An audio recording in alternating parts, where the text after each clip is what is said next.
Hello everyone and welcome to another Digimon Ghost Game video. This time I'm going to be going over my quick thoughts on the latest episode of Ghost Game, which is episode 19, The Witching Hour. Now this episode sees Hiro trying to make Gammamon a little bit more independent and go out and run errands on his own. However, during this, both Ruri and Hiro end up disappearing and being spirited away by an unknown Digimon. We later learn that this Digimon is Piccolomon, or as the subtitles call him, Picklemon, which is one of those weird translations that has kind of come through various bits of media for the English version, which calls Piccolomon Picklemon, but his actual name in the dub is Pixiemon, but all throughout the official English translations that aren't the dub, it's been translated as Picklemon. So that's why we have Picklemon. But anyway, so the Mon of the Week is Picklemon, and he is trying to make humans have fun by putting them in this weird sort of other time period where a shadow version of them kind of exists. So Hiro and Ruri are both almost absorbed by their shadow forms until their Digimon come to rescue them.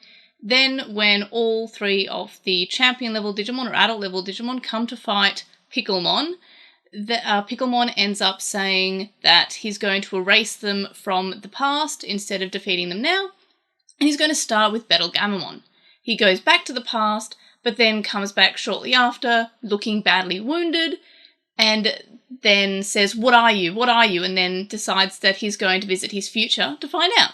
He then quickly comes back, his wound's all gone, and he's thoroughly impressed, and he says he wants to be bestest friends with Gammamon, and basically is sort of like a quote-unquote good guy now by the end of the episode. So this episode has a lot of very scary themes and absolutely beautiful sun-setting scenery, which I'm a big fan of, which also adds to the atmosphere of creepiness. So we have the shadow versions of Hiro and Ruri with these terrifying, like, uncanny valley smiles, which is just so creepy, and the idea of them possibly being absorbed into the shadow people makes me wonder at the end, and this is very unlikely, that the Hiro and Ruri that come back are actually either the shadow versions or are the combinations of themselves and the shadow versions. But as I said, that is fairly unlikely. However, what I do want to talk about is how when Piccolomon time travels back to the past, he has all these wounds on him, which is not possible to be done by a child-level Digimon, or even a normal adult-level Digimon. So it is likely, if you saw any of the adult evolutions, that it'd be Gulas Gammamon, which also leads to the theory that I've had for quite a while, which is that Battle Gammamon is his true evolution path, and his real evolution, and he's also been able to get to this evolution stage before. So maybe Hiro's dad knows of this and is wondering if Hiro can kind of make him grow out of this evil evolution path that he has.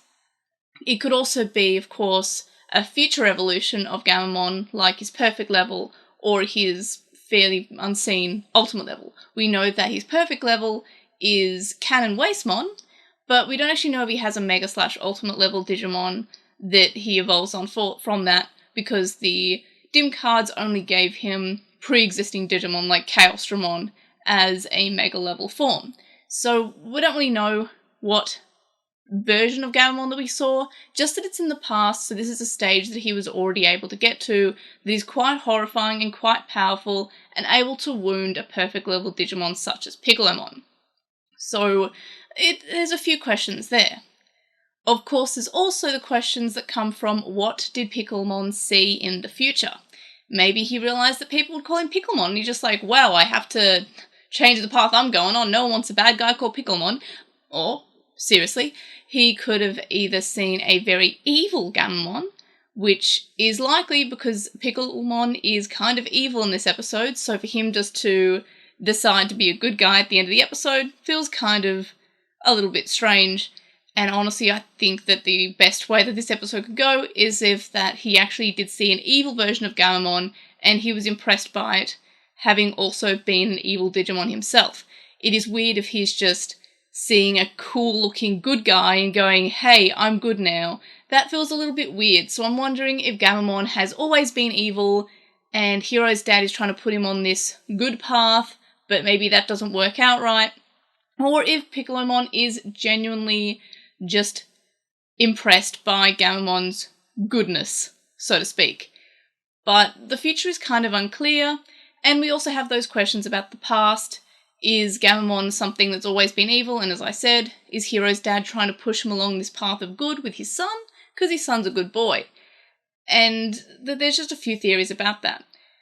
So I'm really excited for more. However, this whole episode kind of makes me unsure what to feel. I did love the atmosphere. I love how there's clearly something going on with the past Gammamon being very powerful and not really the Gammamon that we see now. And it's more than just in previous seasons of Digimon. In Adventure Colon, for example, they were reincarnated versions of these special warriors, and they were kind of getting their evolution parts back. It's different from that. It's not that, like, his past life he was strong. This is his life. And it's almost like when we had Gulas Gammamon, he had, like, a different personality altogether.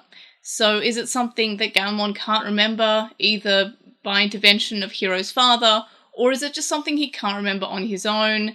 It honestly asks a lot of questions, and it makes me excited for more, but I do hope that we get some more episodes that have more plot rather than just an episode and then just little nuggets of plot or nuggets of, like, something going on. But I'm sure we'll get that in due time, and overall this episode, I think I liked it, but again, it was kind of creepy. We had Persona 4 meets Spirited Away vibes, the way that they're walking through an older time period surrounded by non-human things was vaguely Spirited Away.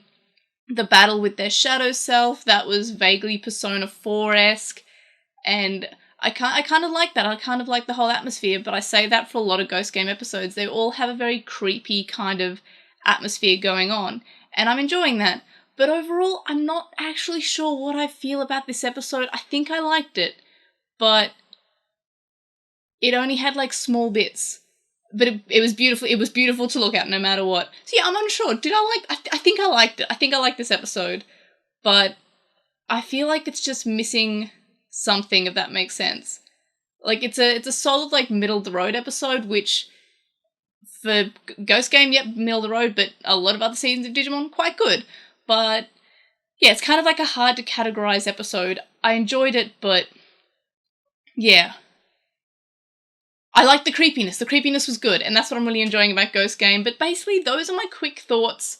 I'll see if I can formulate more of an opinion in the podcast, which again is coming out tomorrow night, the usual time and channels on YouTube and on podcast listening services. So check that out and see if I formulate more of a thought about this episode after talking to Chloe and Quinn.